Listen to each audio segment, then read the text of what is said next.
بسم الله الرحمن الرحيم الحمد لله رب العالمين والصلاة والسلام على رسول الله وعلى آله وصحبه أجمعين رب اشرح لي صدري ويسر لي أمري واحلل عقدة من لساني يفقهوا قولي.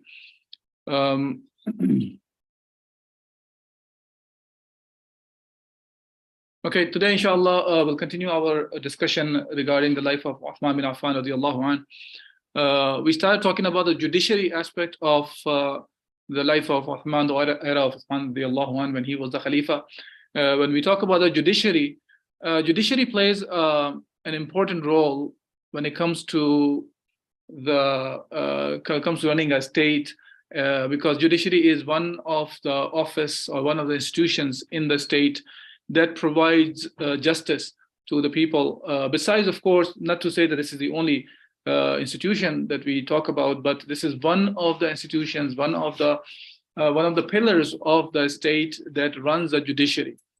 And as we discussed last week, partially we started talking about the judiciary. Inshallah, we'll try to finish off at least the judiciary aspect of it in the life of Uthman bin Affan, his Khilafah. Last week we started off with discussing the judiciary in the time of Rasulullah sallallahu alaihi wasallam, and the Khulafa Rashidin that followed him afterwards. They continued the footsteps of Rasulullah sallallahu alaihi wasallam. And in the time of Abu Bakr, he followed by word what Rasulullah sallallahu alaihi wasallam was implementing, and then Umar, and then Uthman bin Affan radiallahu anh continued on. And when we look into that, it is important to see that whether it was the time of Rasulullah sallallahu alaihi wasallam or Khulafa Rashidin, one of the key points that you see in the judiciary is they did not look into this aspect of it. If the person who is trying to get justice, is he from their family members, or they belong to the tribe, or the close ones. Always justice was upheld, even if it was against their own friends or family members. As in the time of Rasulullah sallallahu alaihi wasallam, when one of the women from Bani Makhzum or Makhzumiyah, when she stole, and when Sahaba ridwanullah alayhim, they sent Usama bin Zayd radiallahu anh to kind of talk Rasulullah out of applying the had, or the punishment of stealing in Islam, on the woman. And Rasulullah sallallahu alaihi wasallam's response was very clear, that even if it was his daughter Fatima radiallahu anha, he would have applied the had. And he said that previous nations were destroyed because of that, when it was come to some elite or some ashraf of the people. If they committed a sin, they let him go. But when it comes to some lowly person from among them, they committed a sin, they would apply all the laws. And that causes they become cause of destruction. And same thing we see in the time of Abu Bakr Siddiq radiallahu anh, and Umar. We've talked about not too long ago, when Amr bin al-As radiallahu anh, his own son, when Amr bin al-As was a governor of Egypt at that time, and his son, he had a race with a Coptic, and in which the Coptic won, and he beat the Coptic, and they brought the case in front of Umar al-Khattab radiallahu anh. And Umar not only punished the son of Amr bin al-As for acting unjustly, but he also punished Amr bin al-As, or he asked the Coptic to go and hit Amr bin al-As as well. The point was to make sure that the justice is prevailed. And in the time of Uthman bin Affan, we see that he also continued that justice that was done, and this is what Allah subhanahu wa ta'ala commands us to do. And also we talked about last week, just quickly, some of the incidents in the time of Uthman that included that Ubaidullah bin Umar bin Khattab radiallahu anhuma, that when he's the one who he killed three people actually. One was Hormuzan, one of the daughter of Fayruza Abu Lulu, and there was another person, I'm forgetting the name. All three of them he killed because they were involved in the killing of Abu Bakr, Umar al-Khattab radiallahu anh.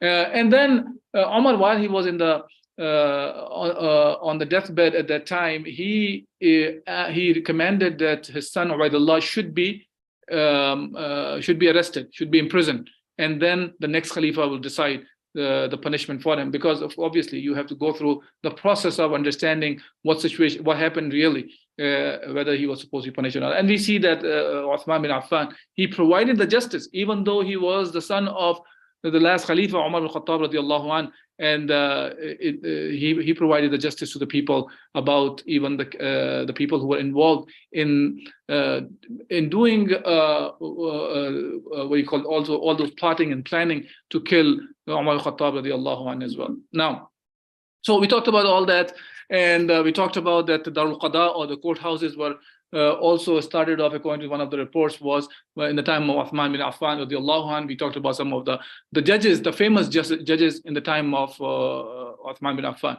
Now today, inshallah, we'll talk about some few other things that were part of the judiciary and that was decided in the time of Uthman bin Affan radiallahu anh. And one of them was the execution of some of the thieves because they were the one who were involved in killing some people as well. So what happened was some of the young men of Kufa, they were during the governorship of Al-Walid ibn Uqba. Remember we talked about Al-Walid ibn Uqba. He was a half brother of Uthman bin Affan.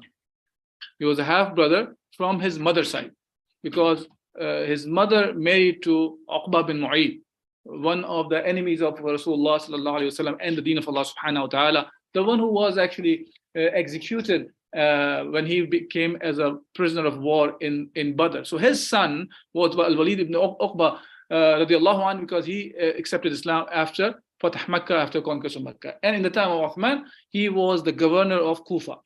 So some men, during the governorship of Al-Walid ibn Uqba, broke into his house of Ibn Haysman Khuzai and outnumbered him. So now he warned them that he drew out his sword. And when he saw how many they were, he started yelling for help. And they said to him, "Be quiet, it will only take one blow and we will kill you." Okay. Now, Abu Shurayh al-Khuzai, he was watching from far and from above, and he shouted at them, and they struck him and killed him. They killed him? They killed Ibn al-Haysam al-Khuzai, because this is the house they broke into. Now, Abu Shurayh, he witnessed it. And so people surrounded him, those thieves, they caught them. And among them was Zuhair ibn Jundub al-Azdi, Muwarra ibn Abi Muwarra al-Asadi, and there was Ibn Ubay al-Azdi, and others. So Abu Shurayh and his son, they became the witnesses because they are the one who saw. Now, even though they entered with the intention of stealing, but because they ended up killing, hence they were executed for the killing of Ibn Haysman al-Khuzai. So the idea is that the justice was provided swiftly in the time of Uthman, whether it was a killing issue or some stealing, or even a drinking issue came up. Now, in the time of Uthman made sure that, and it is from the Shara actually, that if there is a blind man, and a blind man, because he needs somebody's help to move around. Now he moves around according to the guide, whatever the guide tells him. Now, if he harms somebody unintentionally because he cannot see, so Uthman made sure that there is a verdict for them that in this case, the blind man is not accountable. Of course, if it is proven that it's intentionally done, then in that case, that he can be punished. But in the case of he has something happen unintentionally, in that case, he will not be punished for the crime or a sin that he has, not a sin, but a mistake, mistakenly harming somebody. So he will not be hurt for this. Now, when it comes to judiciary, or when it comes to passing judgments, of course, you can see the judgments for not only for killing and stealing. That can happen for if people are in some sort of a deliberate fighting, meaning they are harming each other, fighting with each other, and they harm each other. In this case, Uthman made sure that the qisas is done for that case, because both of them are involved in trying to harm each other. The case is, in the cases of both are fighting to harm each other, in that case, anybody harms somebody and causes injury, then he has to pay a qisas. Qisas is a retribution that you pay for whatever kind of a harm that you have caused. Uthman did not left it here of just harming of the people, but rather he continued on if the harming of the animal is done also. Even if an animal was harmed, he made sure that there's some sort of retribution is done, and that retribution is done according to the value of an animal. If the animal which has a higher value, then the retribution is higher. So for example, in the time of Uthman bin Affan, there was a man killed a hunting dog, and that hunting dog was of a special breed. It was very, the way it was very special. Hence, he estimated 800 dirhams for a dog. And that was a huge amount of money for a dog at that time. And in another case, he penalized 20 camels for the price of one dog, because that was killed. So he valued the animal according to the value of whichever animal has been harmed or killed. So that's the way the judgment system was in his time. And okay, and then there is an issue happened in the time of Uthman bin Affan, and this issue started off actually in the time of Rasulullah sallallahu alaihi wasallam. There was the issue of Musaylama al-Kadhdhab, as we have discussed in the part of the Sirah, and then we talked about Musaylama al-Kadhdhab in the time of Abu Bakr Siddiq radiallahu anhu, because Musaylama was killed in the time of Abu Bakr Siddiq radiallahu anhu.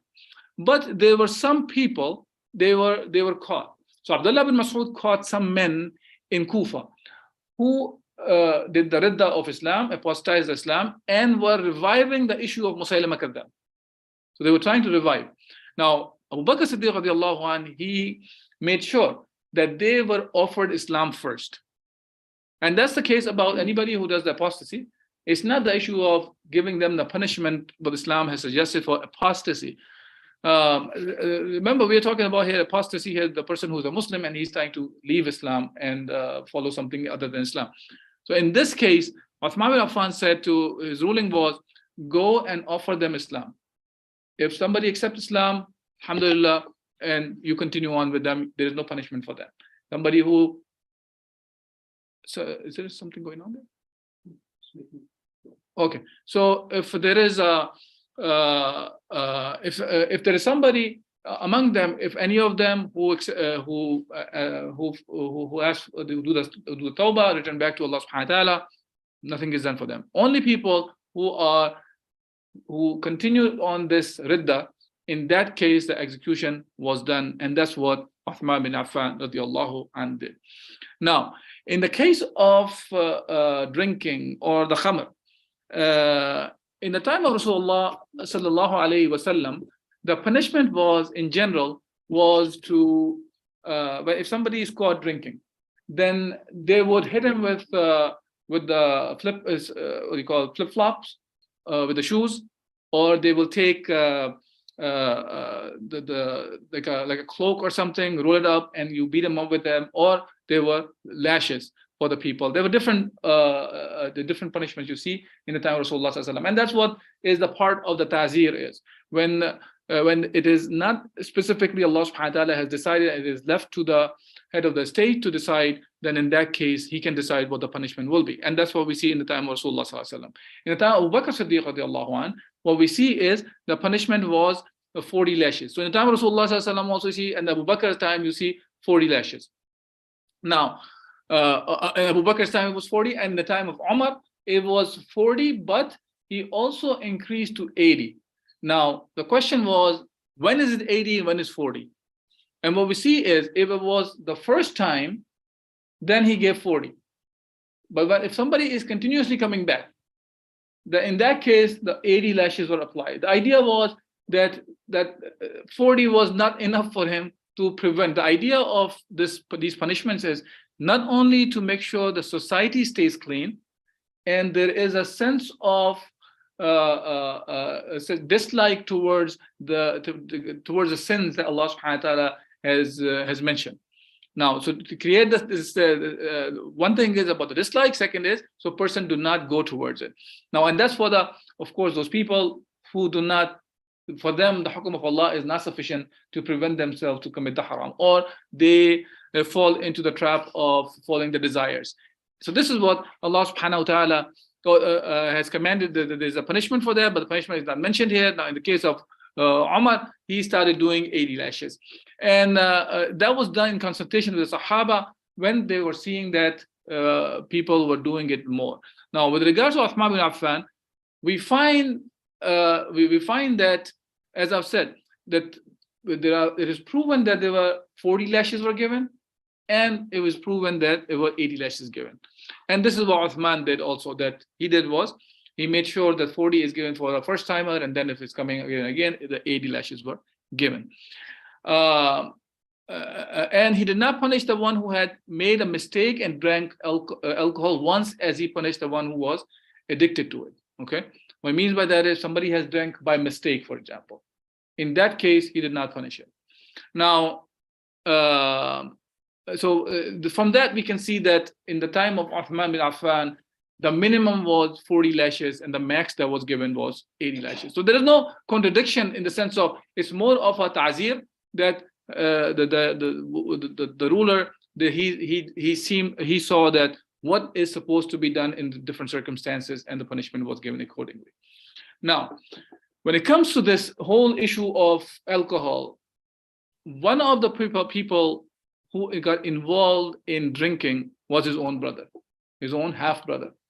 We just talked about a few minutes ago about Al-Walid ibn Uqba radiallahu anh, and he was brought to Uthman bin Affan by two men, and one of them, his name was Hamran, and he testified that he had he testified Al-Walid ibn Uqba, he drank wine, and the other one testified he did not see him drinking, but he testified him vomiting the khamr, vomiting the liquor, the wine that he drank. So Uthman said he would not have vomited unless he drank it. So it means both the witnesses were established. So one saw him drinking, one saw him vomiting. So that concludes that, because you cannot have wine inside your mouth if you did not drink. So hence, witness was there. So he said to Ali, get up and flog him. Ali got up and he said, oh Hassan, flog him. So he deputized to Hassan. And Hassan said, let the one in authority carry out the punishment. It is as if he was upset with him. He said, oh Abdullah bin Ja'far, you get up and you flog him. And Abdullah bin Ja'far radiallahu anh, he got up and he flogged Al-Walid ibn Uqba radiallahu anh. So the point here is, he was the half brother of Uthman, and that did not deter Uthman away to execute the punishment on his brother. So unlike in today's time, what we see is there's a lot of nepotism that we see in this case, if I call it nepotism, or when it comes to kins and kith, if of anybody who was ruler in many parts of the world, we find that they find some loopholes somehow to let them get away.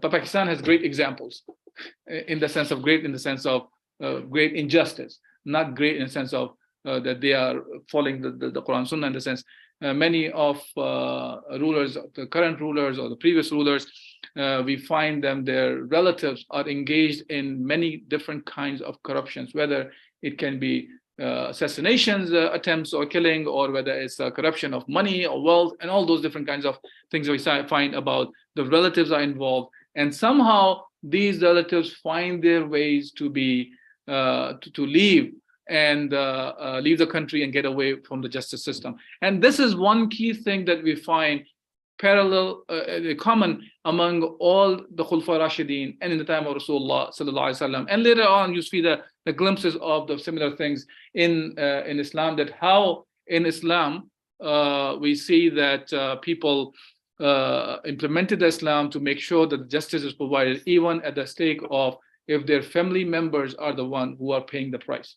Okay, so that's that. Now, Uthman bin Affan made sure that when it comes to, for example, stealing, we talked about stealing and theft, but the theft is not, people are not held accountable, especially the minors.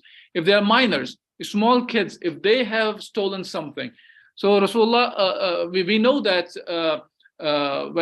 when a child, there's a hadith of Rasulullah that talks about 3 people are not, from which Allah subhanahu wa ta'ala has raised his pen, raised his qalam. What means by that is that they are not accountable.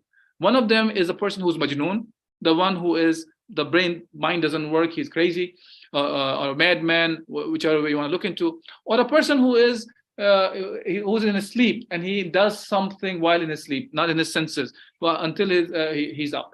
Third person that Rasulullah mentioned was about the sabi. Sabi is a person who has not reached the maturity age. He's not a baligh yet. So in that case, Allah subhanahu wa ta'ala does not hold him accountable. So we find in the time of Uthman bin Affan that he made sure if there has been stealing done by a minor, then the had is not applied on the minor, because minor in front of Allah subhanahu wa ta'ala, he is not accountable, hence is not accountable for that kind of a sin. In that case, it was made sure that whether the person who has stolen, whether he's a child or whether he is a mature adult. In the case of adult, of course, that was done, but in the case of not an adult, then it was the hudud were applied.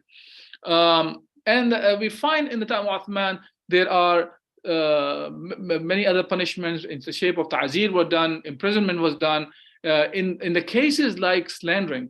And Uthman actually made sure that the punishment is done for the people, even when they have used the words like son of a, you can think of the words that people normally say.